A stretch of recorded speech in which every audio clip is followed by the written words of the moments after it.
Graças e paz, meus amados. Nós estamos aqui para darmos sequência ao nosso estudo da Epístola de Paulo aos Romanos, e hoje vamos iniciar o capítulo 4. Nesse capítulo, Paulo fala de Abraão.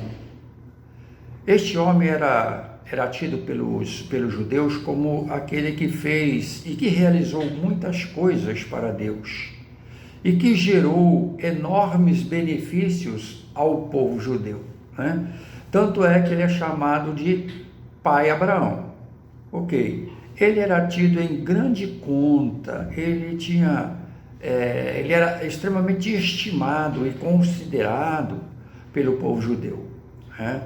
O que Paulo está falando aqui nesse capítulo é que Abraão, sem dúvida, foi um grande exemplo de boas obras. Ele realizou muitas coisas, contudo, não foi salvo pelas obras que ele fez, mas foi salvo pela fé. O verso 1 a 3 desse capítulo diz assim: portanto, que diremos de nosso antepassado Abraão? Se de fato Abraão foi justificado pelas obras, ele tem do que se gloriar, mas não diante de Deus. Que diz a Escritura? Abraão creu em Deus e isso lhe foi creditado como justiça. Aqui é uma referência a Gênesis 12, né, que o apóstolo Paulo está fazendo. Ali, quando Abraão, que era um homem bem postado na vida, um homem considerado, conhecido, respeitado por todos na sua cidade, vivia no meio da sua família, e então Deus pega e fala: olha, sai da tua casa, da tua terra, da tua parentela e vai para um lugar que eu ainda vou lhe mostrar. E ele pegou e foi. Não sabia para onde ia, não sabia o que haveria de acontecer, mas ele creu. Ele creu em Deus e então ele foi. E ele foi creditado como justiça, né? Não eram as obras que ele estava fazendo, né? Ou que ele já havia feito até aquela oportunidade. Os versos 4 e 5 desse mesmo capítulo dizia assim: ora, o salário do homem que trabalha não é considerado como favor, mas como dívida. Todavia, aquele que não trabalha, mas confia em Deus, que justifica o ímpio, sua fé lhe é creditada como justiça. Muito bem. Aqui o que o apóstolo Paulo está nos dizendo é o seguinte: Abraão realmente fez muitas coisas, e o trabalhador é digno do seu salário, e isso não é um favor pagar o salário, mas uma dívida. E aqui o apóstolo Paulo está levantando a seguinte questão, né? Deus é devedor a Abraão? Não. Abraão, os seus compatriotas, aqueles aos quais Abraão tinha feito boas obras, tinha ajudado, que ele era um homem bom de coração, essas pessoas deviam a Abraão. Essas pessoas tinham uma dívida com Abraão, não Deus, né? Porque Deus é quem tinha dado todas as coisas a Abraão, né? Deus é quem tinha dado tudo a Abraão, Deus é quem havia multiplicado e haveria de ainda multiplicar, tanto é que Deus está pedindo para que ele saísse e fosse para um outro lugar que ele ainda não sabia, porque Deus tinha uma obra para ele fazer e abençoar a sua vida e muitas vidas através da sua vida. Então, O salário, ou seja, a paga, né, a recompensa, o reconhecimento daquilo que Abraão estava fazendo, deveriam os homens fazer com ele. Contudo, Abraão deveria reconhecer o que Deus está fazendo por ele, através dele, para outras pessoas. E é exatamente isso o que o apóstolo Paulo aqui está falando. A fé que Abraão teve gerou a salvação, né? E nesses 2 versos, né, aqui nós vemos uma coisa muito interessante.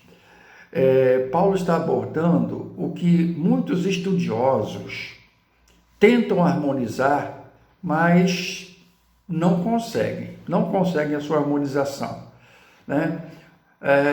Existem aqueles que falam, que acreditam e que até defendem a salvação pelas obras, né?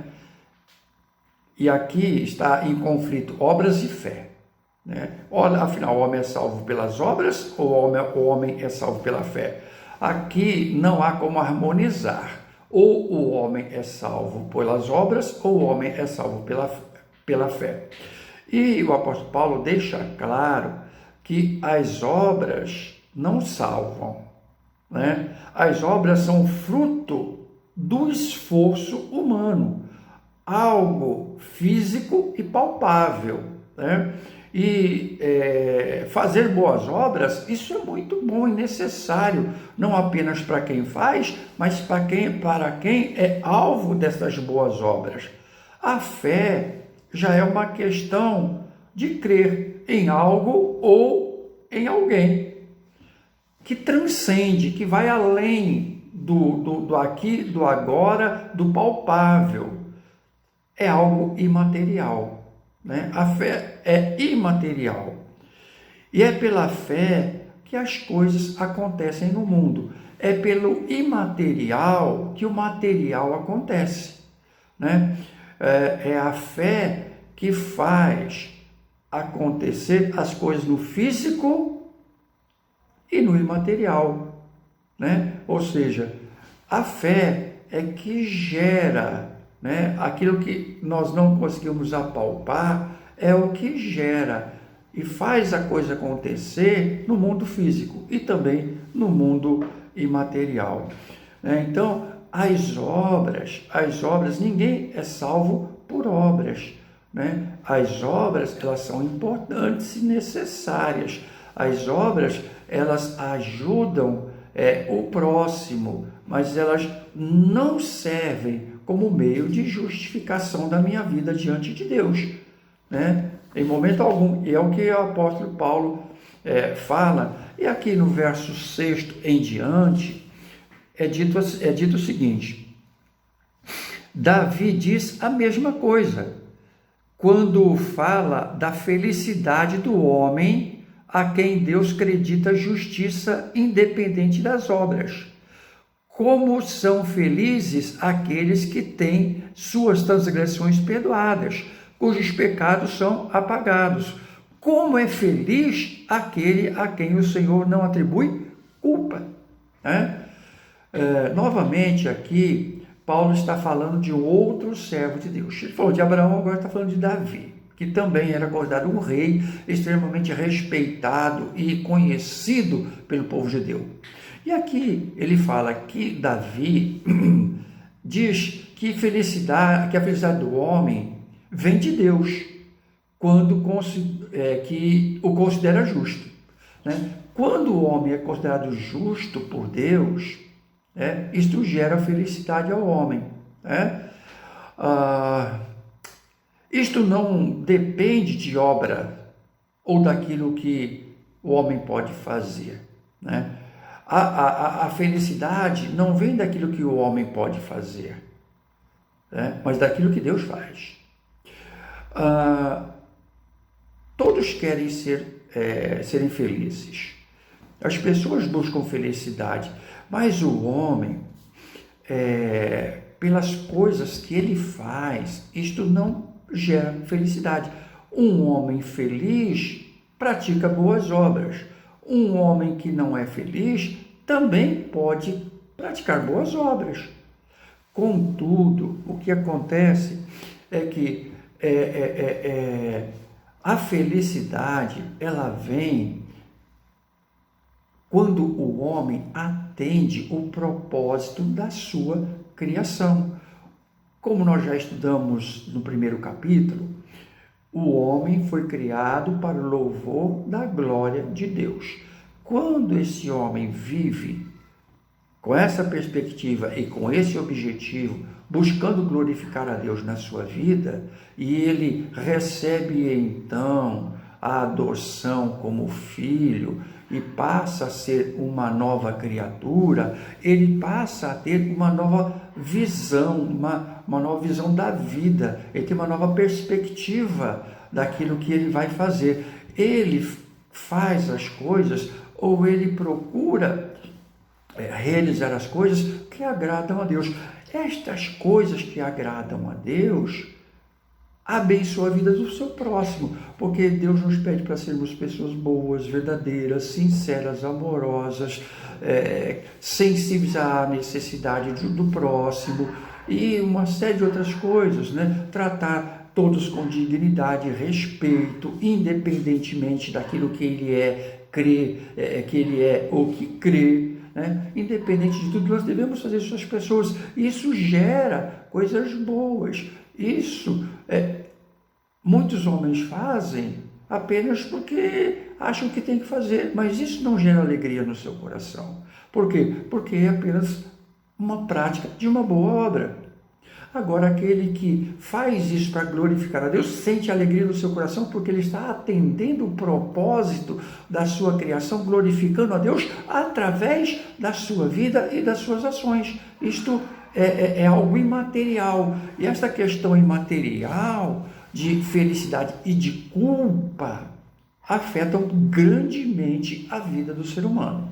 Né? Felicidade e culpa não são coisas que você consegue apalpar, mas são coisas que afetam profundamente o caminhar e a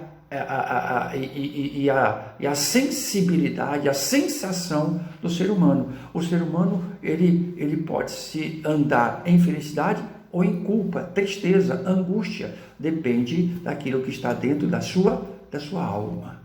Né? Se o homem carrega culpa, ele anda triste. Se o homem carrega alegria, felicidade, realização e obediência ao Senhor, ou seja, atendendo o propósito da sua existência, ele se sente feliz, mesmo quando as coisas não são as melhores, quando os acontecimentos não são os melhores. Porque a felicidade e a alegria dele vem de dentro. Não se baseia em coisas externas, em situações, em pessoas, mas no relacionamento que ele tem com Deus e na intimidade e na direção que Deus dá a ele. Então, a felicidade, né, ela vem de Deus e somente pode atingir essa felicidade aquele que entende o propósito da sua criação. Né? Essa felicidade real, não uma felicidade passageira ou um momento não de alegria, um momento de felicidade, mas felicidade no sentido constante e real, aquilo que é constante, não muda. Felicidade é um estado de felicidade. Isto não é atingido por obras, não é atingido por observar isso, observar aquilo, não é por agradar esse, agradar aquele, não. Vem de um relacionamento profundo com o Senhor Criador dos céus e da terra. A pergunta que o apóstolo Paulo faz logo em seguida é muito interessante. Ele fala assim: a felicidade que vem de Deus é somente para o judeu ou é também para o gentio? Ou seja, o que o apóstolo Paulo está perguntando? O apóstolo está perguntando que a felicidade que Deus dá é somente para aqueles que obedecem à lei, o judeu, ou também aqueles que não seguem a lei, o gentio. né? E aí é o que ele vê aqui no verso 9 em diante, ele diz assim: destina-se essa felicidade apenas aos circuncisos ou também aos incircuncisos? Já dissemos que, no caso de Abraão, a fé lhe foi creditada como justiça. Sob quais circunstâncias? Antes ou depois de ter sido circuncidado? Não foi depois, mas antes. Assim, ele recebeu a circuncisão como sinal, como selo de justiça que ele tinha pela fé, quando ainda não fora circuncidado.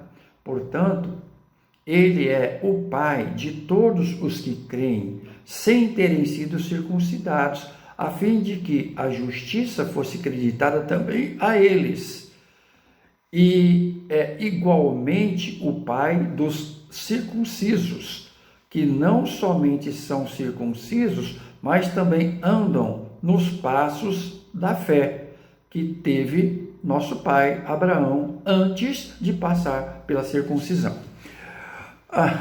É muito interessante aqui, circuncisão e circuncisão. O que, na verdade, o apóstolo Paulo está querendo aqui enfocar?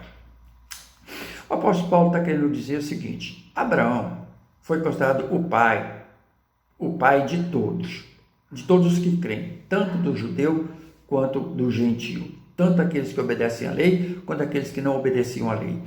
E ele fala, olha, Abraão, ele foi considerado justificado antes ou depois da circuncisão?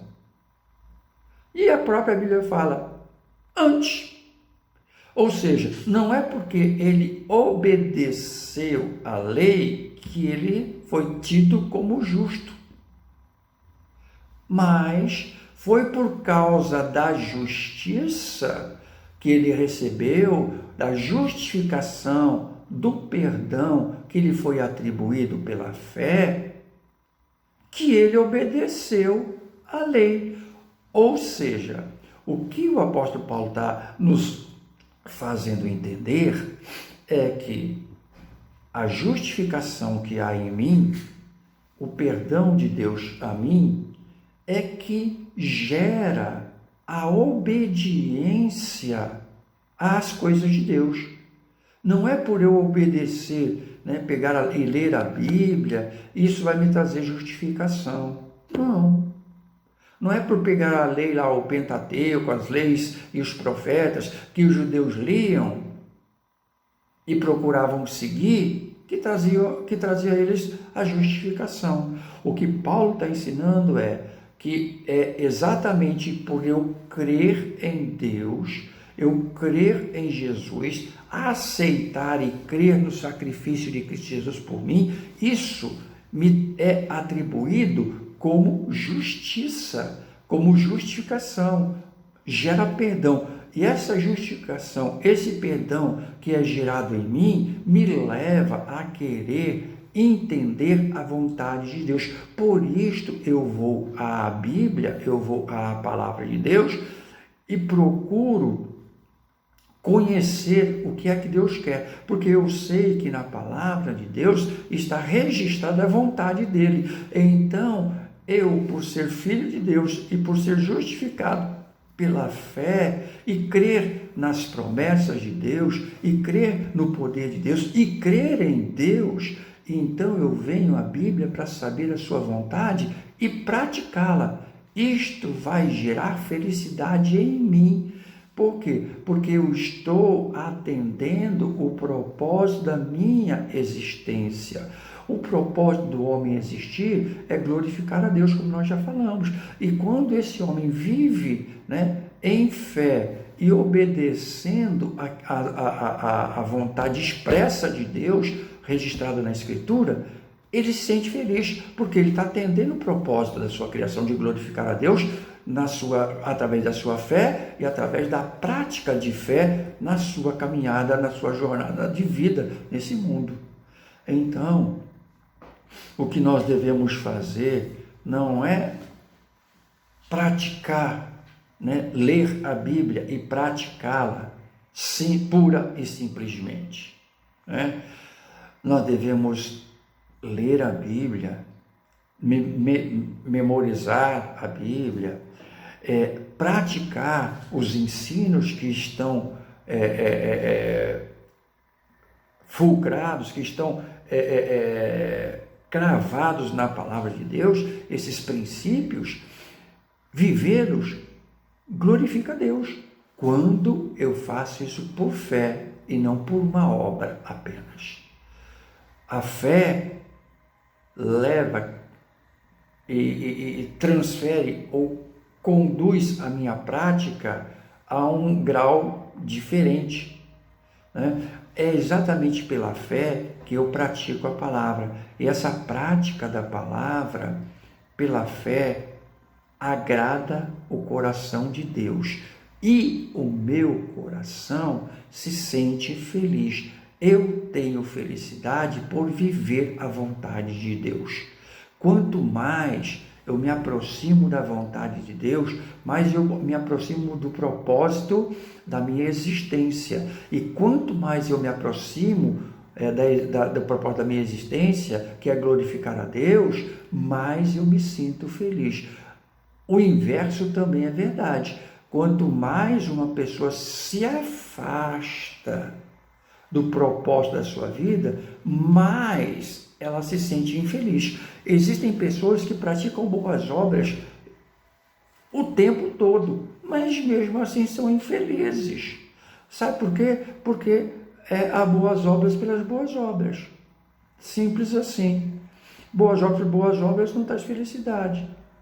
O que traz felicidade é algo que vem de dentro, é a minha ligação com Deus, né? Então, queridos, nós queremos concluir o estudo de hoje dizendo que a justificação, o perdão, a alegria que Deus tem para nós não depende de obras ou de obediência de qualquer norma ou regra,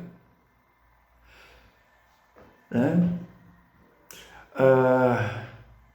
Ela depende pura e simplesmente da fé.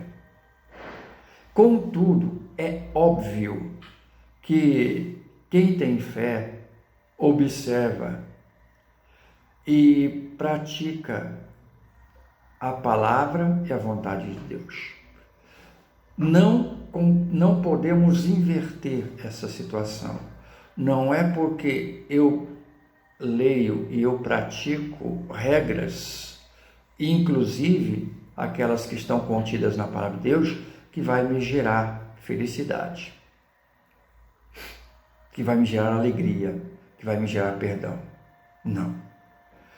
O que geram essas coisas em mim é a fé em Cristo Jesus. E, como consequência, então eu observo os princípios de Deus. Isto é que traz diferença na nossa vida. Todos os seres humanos enfrentam lutas, enfrentam batalhas, enfrentam situações positivas, negativas, enfrentam momentos de alegria, enfrentam momentos de tristeza, enfrentam momentos de festa e momentos de luto. Todos nós. O que vai nos fazer sentir diferentes em frente ou ante estas coisas é a nossa ligação com Deus, é a nossa obediência a Deus, é a nossa fé ou a ausência dela, né? Isto é que vai trazer a diferença, a fé ou a ausência de fé. Vamos lembrar lá do nosso primeiro estudo, que nós falamos que a fé, ou melhor, o justo viverá pela fé. A fé gera coisas na nossa vida, né? Gera alegria, gera inclusive as bênçãos de Deus. A ausência de fé gera tristeza e gera a ira de Deus. Que nós saibamos nos conduzir pelos caminhos da fé, crendo em Deus, vivendo seus princípios, entendendo o propósito que Ele tem para a nossa vida, praticando as obras que Ele tem para que nós pratiquemos, sem esquecer que não são coisas que trazem felicidade, mas é o Senhor das coisas que gera em nós tudo em todo o tempo. Que Deus te abençoe e que Deus te dê a direção correta, o caminho acertado e a alegria de viver nestes tempos diferentes que estamos vivendo. Vamos orar. Pai querido, eu quero te louvar, te agradecer, porque o Senhor é bom, porque a tua graça invade as nossas vidas. Pai, abençoe este meu irmão, esta minha irmã que está vendo essa mensagem, esse vídeo neste momento. Fortaleça a sua vida e que esse meu irmão, que essa minha irmã entendam que a prática de boas obras, elas são importantes e elas devem ser consequência da nossa relação íntima e constante com o Senhor, né? Deve ser fruto da nossa fé em Cristo Jesus, da nossa justificação, do nosso perdão. Essas coisas, né, que praticamos é fruto desse relacionamento, desse compromisso, dessa aliança que fizemos contigo. Que nós nunca pensemos ou tentemos inverter essa ordem de praticar coisas para nos sentirmos bem, né? De praticarmos boas obras para sermos considerados por pessoas. Que o Senhor nos capacite a entender que nós precisamos agradar ao Senhor com a nossa vida, com o nosso caminhar, com a nossa fé, e o que o Senhor tem será gerado em nós e na nossa caminhada, no momento e no dia e na forma que o Senhor assim desejar.